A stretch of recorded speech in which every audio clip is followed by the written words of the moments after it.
Un enfant affamé demande à manger à Traoré. Sa réaction va vous surprendre. Bonjour tous. Bienvenue à Planète Info TV.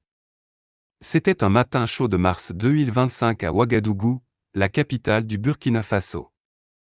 La place de la Nation, au cœur de la ville, était bondée de personnes pour écouter un discours d'Ibrahim Traoré, le jeune président militaire qui avait accédé au pouvoir en 2022. Des drapeaux rouges et verts flottaient dans l'air, tandis que le son des tambours résonnait au milieu de la foule qui attendait l'arrivée de son leader, entouré de soldats en uniforme de camouflage. Dans les rues poussiéreuses qui entouraient la place, Amadou, un garçon de 10 ans avec un t-shirt usé et des pieds calleux, observait la scène de loin. Il tenait un tissu sale qui lui servait à nettoyer les motos en échange de quelques francs. Son ventre, vide après avoir trouvé seulement un morceau de pain dur, grognait.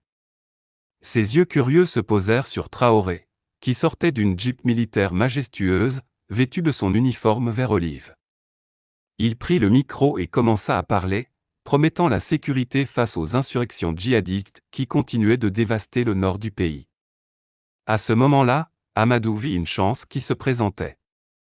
En courant à travers la foule, il évita les soldats pour se retrouver devant la scène, hurlant d'une voix aiguë, « Monsieur le Président, j'ai faim, donnez-moi à manger s'il vous plaît. » Un silence s'installa sur la place. Les agents de sécurité s'avancèrent pour l'attraper, mais Traoré leva la main pour les arrêter. Il se tourna vers le garçon, plissant les sourcils, ses yeux sombres scrutant la silhouette maigre et sale devant lui.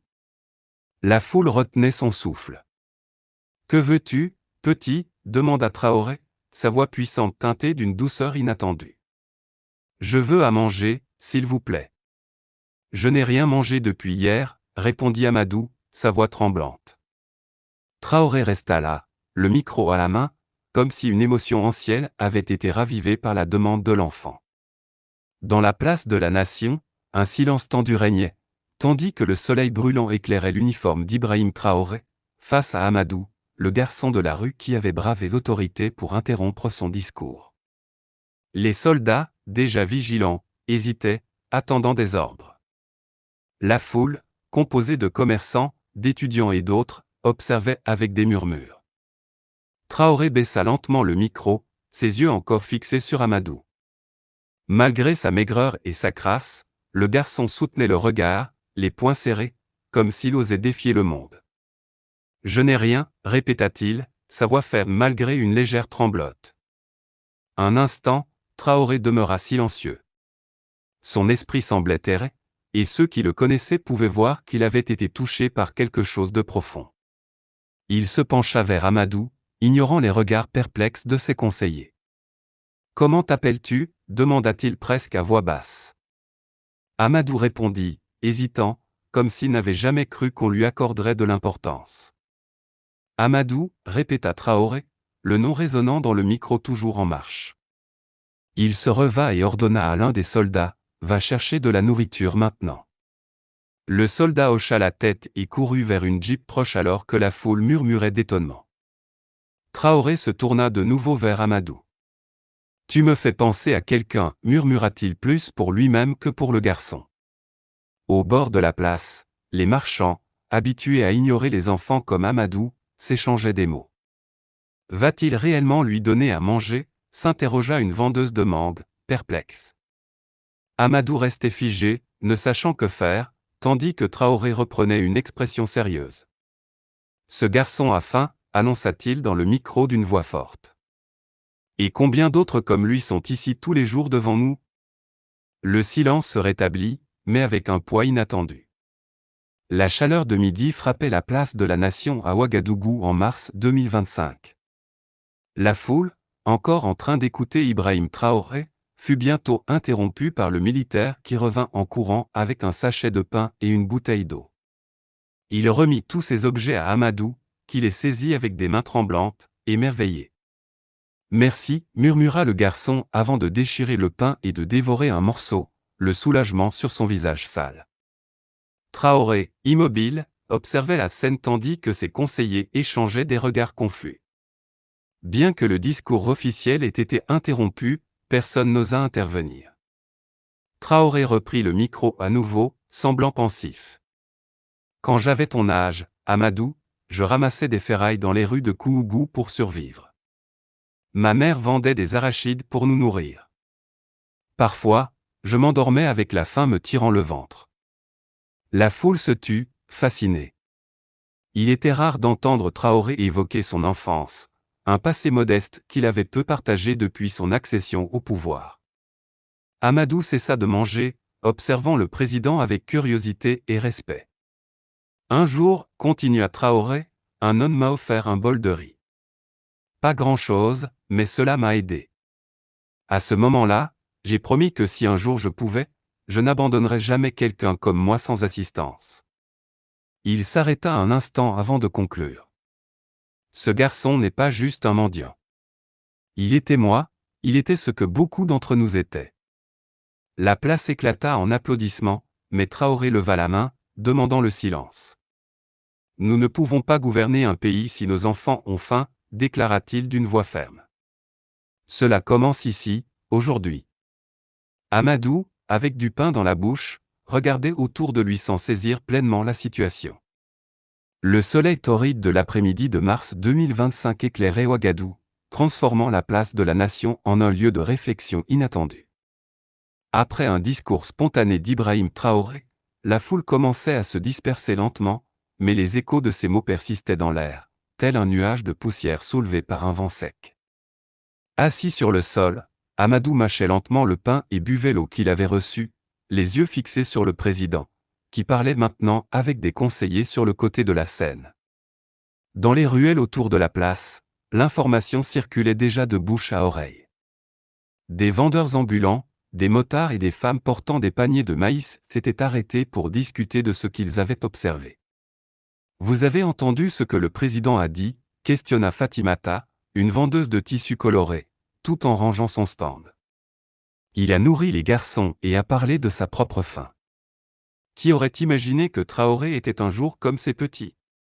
Son voisin, un vieux homme nommé Moussa, secoua la tête, tenant une radio portative qui diffusait déjà les nouvelles. Il a toujours été sévère avec les ennemis du pays, mais là, c'est différent. Peut-être qu'il est plus humain que ce que nous pensions. La radio émettait la voix d'un présentateur. Aujourd'hui, le président Ibrahim Traoré a interrompu un discours officiel pour donner à manger à un enfant des rues, montrant un passé de pauvreté que peu connaissaient. Pendant ce temps, sur les réseaux sociaux burkinabés, comme les groupes WhatsApp et les pages Facebook, des photos granuleuses d'Amadou et de Traoré commençaient à circuler.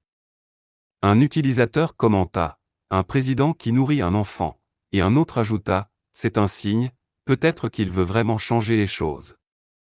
Le hashtag Traoré Amadou prenait de l'ampleur, ayant un écho qui dépassait la capitale. Amadou termina le pain et, prenant une grande gorgée de son eau, essuya sa bouche avec sa manche usée. Un des soldats, un jeune homme nommé Diallo, s'approcha de lui avec hésitation. « Petit, partez tous les deux maintenant, » lui dit-il, mais sa voix était plus douce que d'habitude. Amadou acquiesça, se levant avec la bouteille vide à la main. Avant de s'en aller, il jeta un dernier regard à Traoré. Reconnaissant son regard, Traoré mit fin à sa conversation avec les conseillers et se dirigea vers le garçon. « Où vas-tu dormir ce soir ?» demanda-t-il sérieusement, sans jugement. Amadou haussait les épaules et répondit, « Dans la rue, comme d'habitude, près du marché où il y a un toit. » Traoré resta silencieux un instant, ses poings serrés sur les côtés, une expression dure se formant, mais ses yeux trahissaient une autre émotion. « Pas aujourd'hui, murmura-t-il presque pour lui-même. Puis, se tournant vers Diallo, il ordonna, « Emmenez-le dans un endroit sûr, avec de la nourriture et un lit, jusqu'à ce que je décide quoi faire. » Diallo ouvrit grand les yeux, surpris, mais acquiesça. « Oui, mon président. » Il tendit la main à Amadou, qui hésita avant de le suivre, tenant toujours la bouteille comme un trophée. Dans la foule qui se dispersait, une femme âgée vêtue de vêtements traditionnels murmura à sa fille, « Cet homme, il a vu le garçon comme s'il était lui-même. Cela ne s'arrêtera pas là. » La fille hocha la tête, perdue dans ses pensées, alors que le bruit des motos et des tambours emplissait à nouveau l'air chaud de la ville. L'après-midi avançait à Ouagadougou au Burkina Faso en mars 2025. Le soleil commençait à plonger, peignant le ciel en orange, sur une place de la nation déjà presque vide. Ibrahim Traoré était assis dans une Jeep militaire garée sur la place, observant le paysage par la fenêtre pendant que ses conseillers discutaient logistique en arrière-plan. L'image d'Amadou, avec son pain et sa bouteille, ne quittait jamais son esprit. L'un des assistants, un homme d'âge moyen nommé Blaise, brisa le silence. « Mon président, le discours a été interrompu, la presse demande si c'était prévu, il nous faut une réponse officielle. » Traoré se tourna lentement, plissant les yeux. « Prévu ? Un garçon affamé ne planifie rien, il ressent seulement ça. » Blaise hésita, ajustant ses lunettes.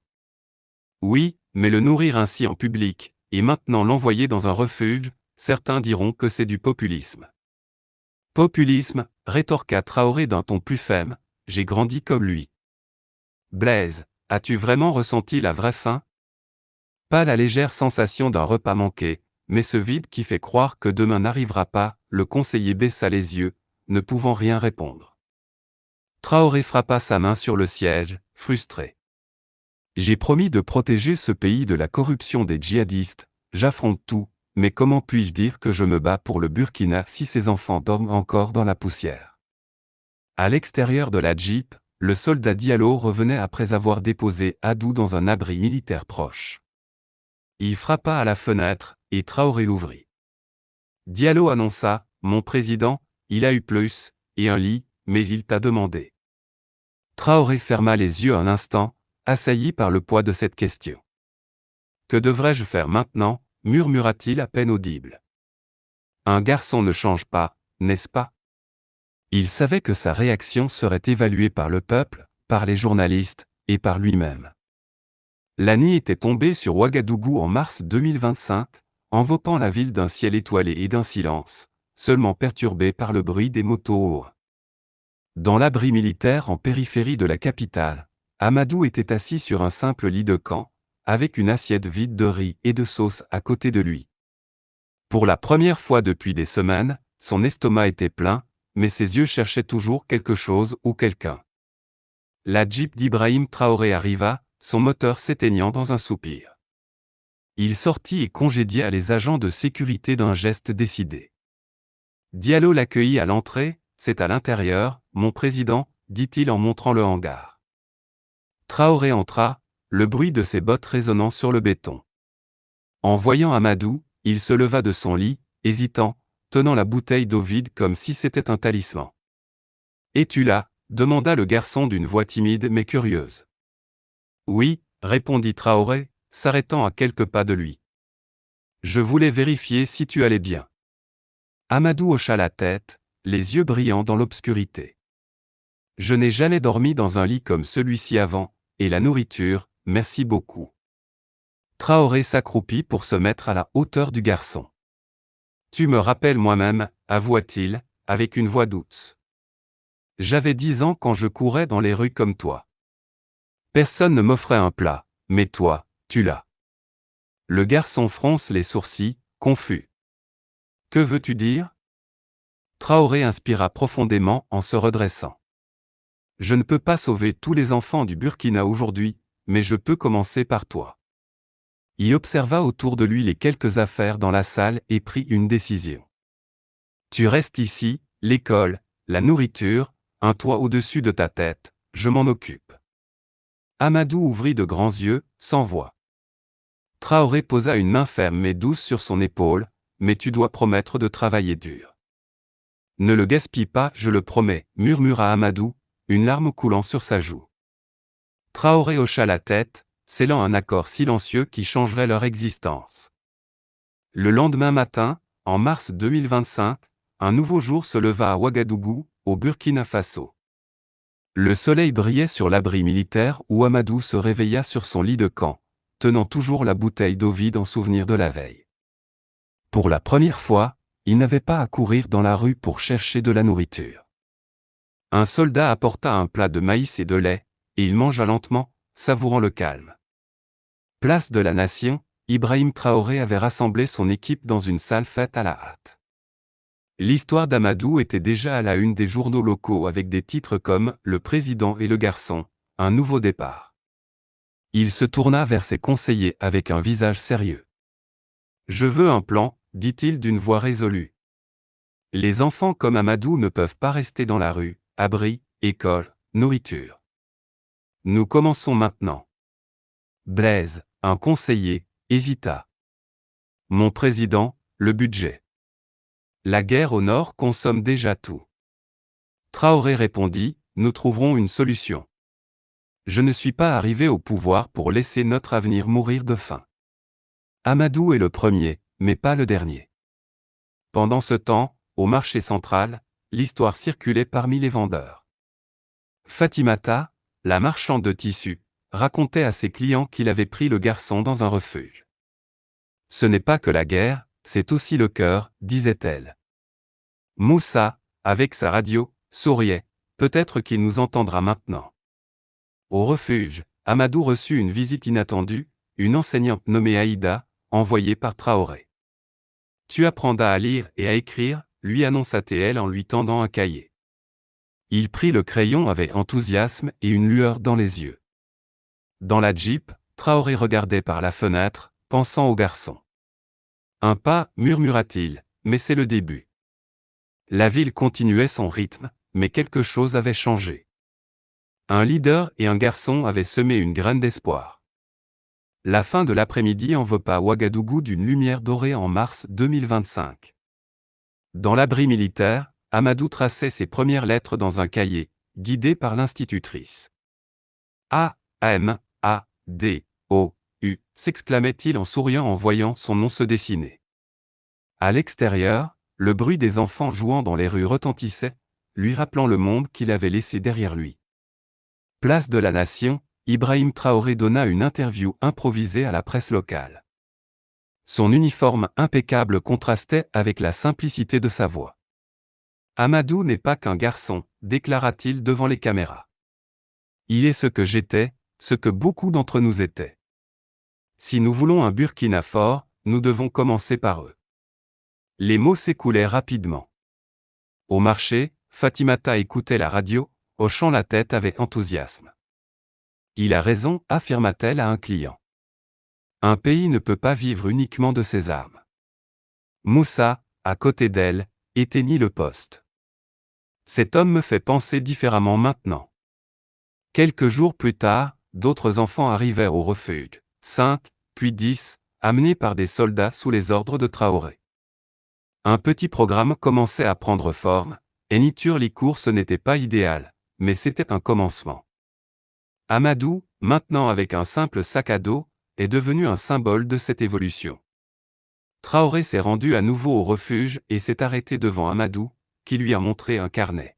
« Écoute, j'ai écrit ton nom aussi », dit le garçon en indiquant IBRHM avec des lettres tordues. Traoré ria, ce qui est rare, et décoiffa ses cheveux. « Tu vas loin, petit, mais souviens-toi d'où tu viens. » La caméra s'éloigne, montrant le refuge, la ville, un pays en changement. Ce qui a commencé par une simple commande de nourriture finit par devenir un apprentissage.